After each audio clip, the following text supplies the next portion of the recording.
everybody, and welcome back to the Baseball Paradise Podcast. It's your boy, Master Dami, and today we are talking about the AL Central Division projections, rankings, kind of what we think is going to happen in this division. We're going to break down the projected lineups, the rotations, and just kind of see what we think how this division is going to play out. I feel like it's probably one of the weaker divisions coming into this year. I see the really only two teams really that can really make a push at a playoff spot, and then maybe one other team like kind of like a Cinderella sleeper, like deep sleeper, and yeah, let's dive into this. So I'm gonna start off from who I think is gonna end up in last, and just work my way up to I think will win this division. You know, so first and foremost, let's start off with the Tigers. The Tigers are in complete rebuild mode. They have vets. If you want to count Jonathan Scope as a vet, Miguel Cabrera obviously a vet. Wilson Ramos, and then just like a bunch of they have young talent. They have a good farm system, I would say. They have guys that are, I don't know. They have Casey Mize, right? They have guys. They have Spencer Torkelson ready. It's just kind of like you look at the lineup, right? The projected lineup, Grossman, it's just like a team that you just see and just like, if they're in the hunt for a playoff spot when it comes around the All-Star break, you're gonna be shocked. Like, I expect this team to be down in the dumps and done by May, honestly. But you just never know. It's baseball. But looking at the roster, looking at the rotation, Turnbull, Boyd, Urena, Fulmer, Norris. It's I don't know. And now it's not like last year where 60 games and where every game matters, or even just like playing against the same 9 teams. You're playing against the whole American League, which is pretty, it's pretty tough, and you're playing against another I think they're playing the Central this year. I don't know, but it's I just don't see them doing anything really. I feel like they're going to be in last place, and honestly, I don't see them doing much this year. It's kind of I just look at the team, and then respectfully, I don't know a lot of these guys' names. I don't know who Willie Castro is. He's supposed to be he's the projected shortstop, and I don't know. I don't see anything happening. And then just moving forward, I think this might be the kind of where, I don't know, people might be like, what the heck? Did you really say that? Or you just like, oh yeah, you're right, it's either or, but I feel like a lot of people might, who I think is going to come in fourth, or the fourth best team in the AL Central, I think it's the Indians, really. They gave up Lindor. They let go of Brad Hand, who's a terrific closer. It was just kind of weird, I felt like the Indians were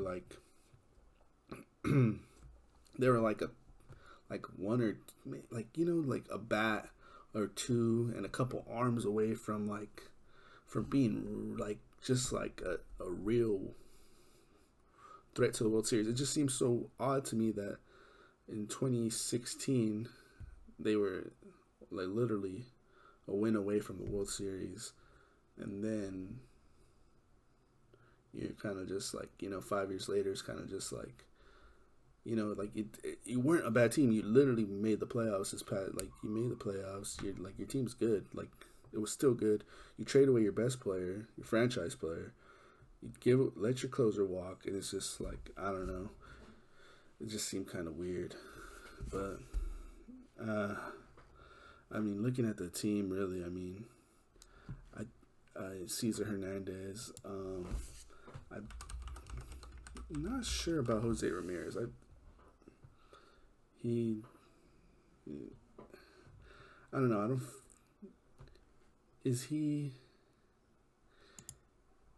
I feel like after this little incident that just happened in spring training, I feel like maybe he's not really into this idea of being on the Indians anymore. I don't know. You know, I mean, they have some guys. I mean, they were. I mean, if they could have beat the Yankees in the what did they play in the wild card round last year? So it just seems so weird to me that they kind of just like let it all fall apart.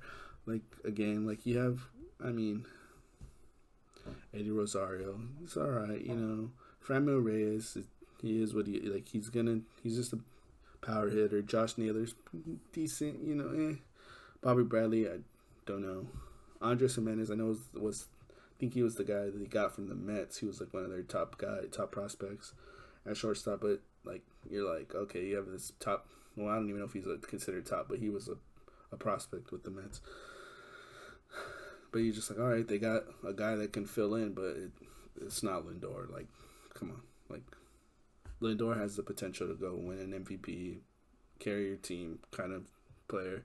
Then you have Roberto Perez and Oscar Mercado, and then, I mean, the rotation.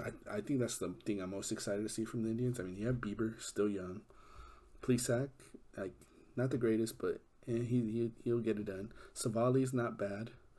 Tristan McKenzie, who I think is going to be a stud. I don't think so. And then Cal Quantrill, not bad. And then the potential closer, is going to be that. I don't want to mispronounce his name, but I think it's like Karinchak. I hope that's how it's pronounced. But he's not bad. He had his first. It's basically his first year, if you want to count the 60-game season. Like, not bad. But just the Indians. I think it's just confusing, really. It's just a confusing time for the Indians. And if you're an Indians fan, I'm sorry. Like, Lindor is my favorite player, so I get it. But I don't know. I feel like the Indians are not. They're just they wasted some good years, but we'll see. Might prove me wrong. And now, my third projected team. I think everyone knows who it is. If you're a baseball fan at all, you know who the top two teams in this division are. And the third team, I think, they made a couple trades. They have a few guys I feel like that can make stuff happen. And in all honesty, it's like one of those like deep sleeper teams. I feel like it's just the pitching that does it. Just I don't know. It's just the pitching, like that. That doesn't sell me on this team to like really make a playoff push. But I wouldn't be surprised if they won, like got a little wild card spot or something, And it's the Royals. They have Whit Merrifield, solid bat. They just got Benintendi from the Red Sox. Salvador Perez coming back off one of his best.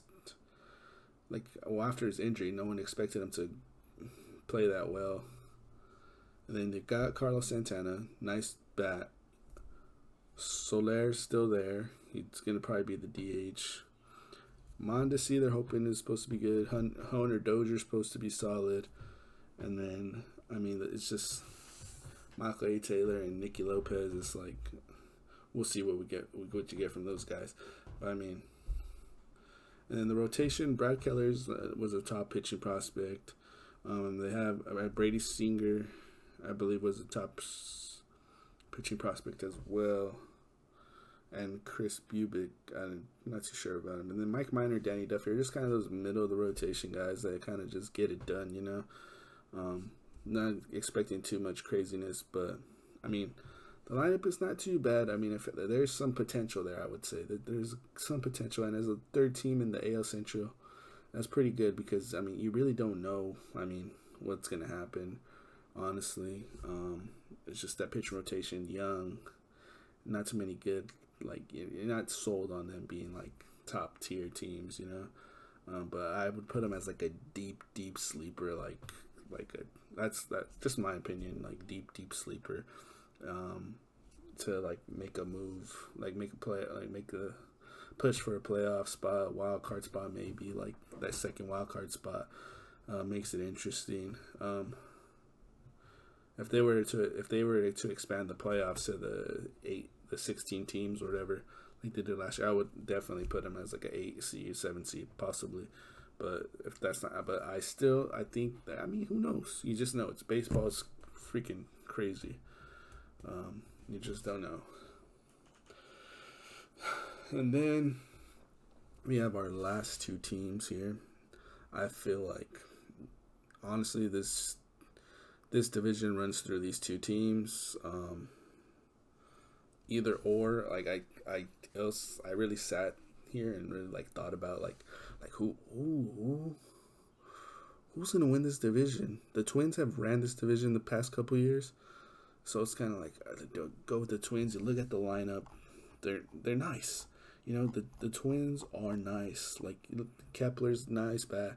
Donaldson's still solid. Polanco, Nelson Cruz came back. Sano's, Sano.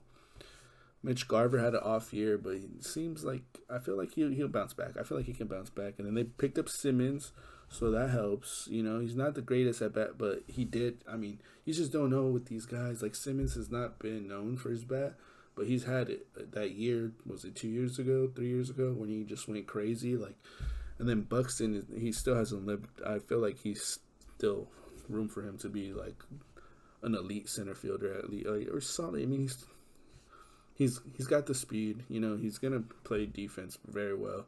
It's just that bat that I think everyone's just waiting for to come around. You know, so I think the Twins, and then it's just the rotation is kind of get. This is where I kind of chose the White Sox over the Twins, is the rotation, because like Barrios is supposed to be like ace level, and he really didn't pitch like that last year.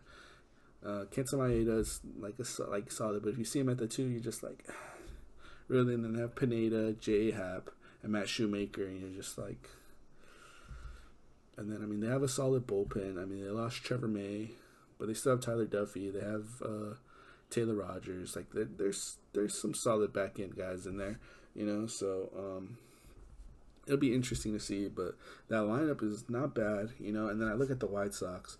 I mean, they got Tim Anderson, Yoan Moncada, Grandal, Jose Abreu just can't. He won MVP, I believe, right? Eloy Jimenez, Robert, who everyone's excited to see. Everyone's talking about this guy.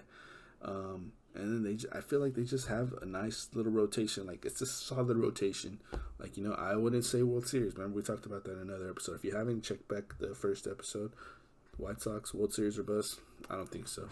But Lucas Giolito, Dallas Keuchel's not bad. You know, Lance Lynn's not bad.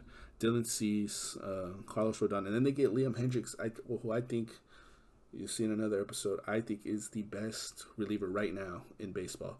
So, yeah, I would give a slight edge to the White Sox. I feel like it's going to be like one of those division races that everyone's watching to the end. And honestly, I feel like both of those teams, regardless, are going to be the playoff teams, you know. I think one of the two is going to win the division, White Sox. And I feel like whoever comes in second in that division is probably going to win one of the wild card spots, because that division is not the best. So they're going to be, I feel like those two teams are going to run their division and, you know, squeak out whatever wins they have to squeak out against the other top American League teams. That's going to put them in a good spot. So,